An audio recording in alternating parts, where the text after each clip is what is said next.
देखिए हम लोगों ने अगर इम्तिहान देना होता ना, हमें पता होता कि यार 5 सवाल हैं 7 सवाल हैं, भाई 19-20 का फ़र्क हो गया, ठीक है, अगली बारी अपनी कमज़ोरी का करेंगे हाथ, हम दोबारा इस और तैयारी कर लेंगे, बेहतर कर लेंगे।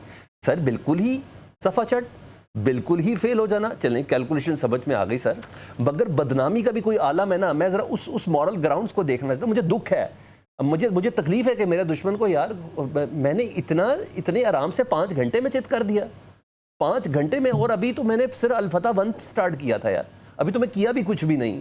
लेकिन मैं ये कह रहा हूँ कि इसका नुकसान कितना बड़ा है। एक तो तशख़्ख़ुस ही मर गया ना भारत का, एक तब उठा के जो मैं एशियन टाइगर बनने जा रहा हूँ, या गली का वो जो लुच्चा लफंगा बन के जो टहलने की जो कोशिश कर रहा था, मुझे कोई कार्टून कैरेक्टर नजर आ रहा है, ये तो हर चीज़ ही खत्म हो गई।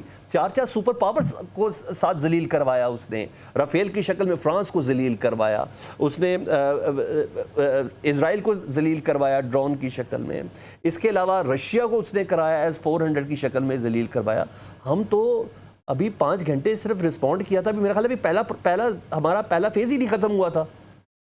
अच्छा, मैं बड़े सादा तरीके से ना एक बात आपके इस कमेंट के बारे में कहना चाहूंगा।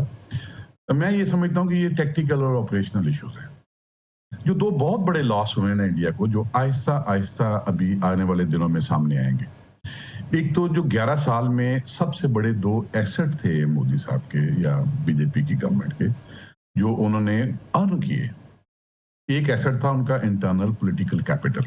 देखिए किसी भी दुनिया के माशरे में जब एक रिस्की डिसीजन कोई पॉलिटिकल लीडर लेता है, और जब कभी वो गलत डिसीजन भी लेता है, एरोगेंट फोर्सफुल डिसीजन भी लेता है, तो वो बेस करता है उस डिसीजन को बुनियादी तौर पे अपने पॉलिटिकल कैपिटल पे, कि मेरे पास इतनी बड़ी कॉन्स्टिट्यूएंसी है मेरी अंदर, मैं कुछ भी कर सकता। एक बात ये, और दूसरी 11 साल में इसमें भी कोई दो राय नहीं है कि ग्लोबल रेलेवेंस इंडिया की बहुत बड़ी, ठीक, हर तरफ रीजन में उनके किसी के साथ अच्छे ताल्लुकात नहीं है। आज इंडिया का नक्शा उठा लें और देख लें किन किन के साथ उनका बॉर्डर मिलता है, और मुझे बता दें किसके साथ उनके अच्छे ताल्लुकात हैं। बिल्कुल नहीं। मालदीव के साथ बहुत अच्छे थे, उन्होंने भी पिछले साल वहां पे जब नई गवर्नमेंट आई तो उन्होंने कहा जी उठाएं, भूटान ही बचा, यहाँ पे आपकी आर्मी का कॉन्टिजेंट है, निकले यहाँ से।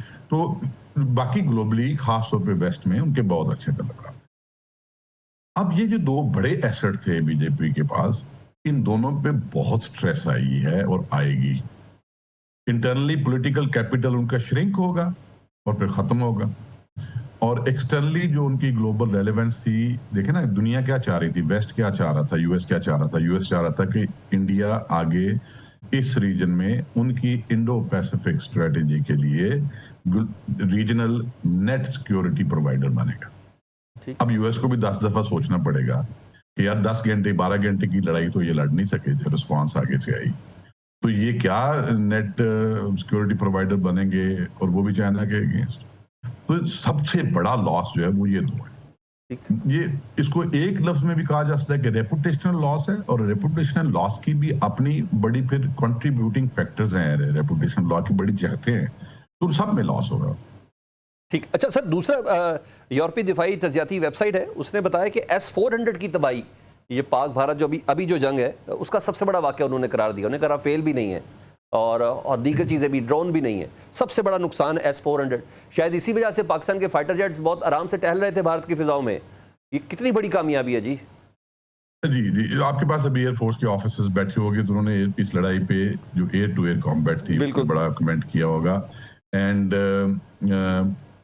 मैं तो कहता हूँ कोई हमें ऐसा इवेंट करना चाहिए जहाँ पे सारी आर्म फोर्सेस के लिए, लेकिन खास तौर पे कोई एयरफोर्स को रिकग्नाइज करने के लिए पूरी कौम, जिस तरह हम कई 23 मार्च पे करते हैं कि स्टैंड स्टिल हो जाता है तराने के टाइम, सब खड़े होके सलाम करना चाहिए। बिल्कुल ऐसा ही, बिल्कुल ऐसा ही। अब बात यह है कि क्योंकि उनका बजट पिछला $77.4 बिलियन था और हमारा $6 और $7 बिलियन के दरमियान था, तो उनके ज़हन में ये जरूर था कि हमने जो कुछ ही S-400, राफेल और बहुत सारी चीजें ऐसी हैं जो मतलब आम सुनने वाले को कोई में इतनी दिलचस्पी नहीं हुई कि उन्होंने क्या क्या लिया है।